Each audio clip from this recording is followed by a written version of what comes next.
The brutal act of violence to the fallen Ugandan Olympian Rebecca Cheptegei is not an isolated incident but rather an alarming reflection of the escalating violence against women in Uganda and across the globe. It is a painful reminder of the growing backlash and rollback on women's rights as a women's rights sector, from sports, business, government, civil society, we continue to face unprecedented levels of violence and oppression.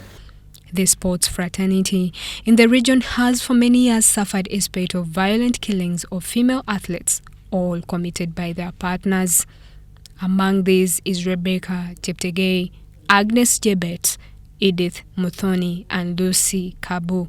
Our hope as a women's movement is that society can realize that femicide is just the end of a prolonged mistreatment of a woman, because violence is like a cancer which grows in form and in cruelty.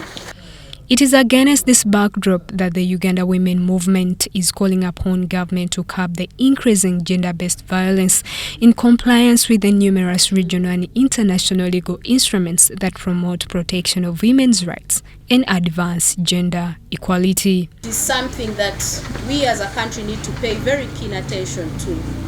The statistics depict the persistent social norms, community apathy, and low prosecution rates that continue to contribute to the prevalence of such crimes, as they are recorded as gender-based violence, which is often underrated and under-prosecuted as a seemingly lesser crime.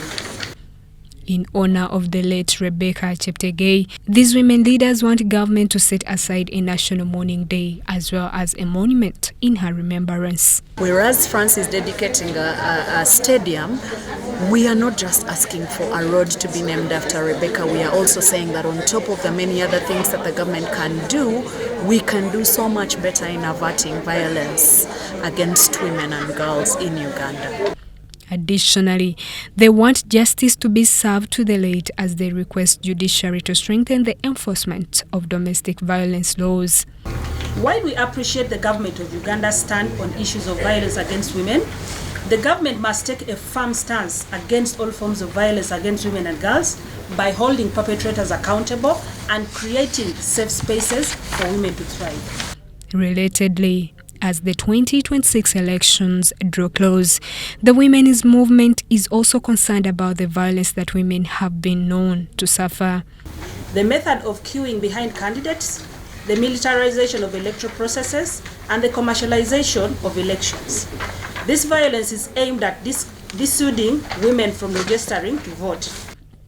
According to a 2023 survey released by the Kenya National Bureau of Statistics, 1 out of 3 women in Kenya has experienced gender-based violence. The survey also found that over 40% of women in Kenya are likely to face a lifetime of physical and sexual abuse from their partner. This situation is not indifferent in Uganda. Justine Nakami, UBC News.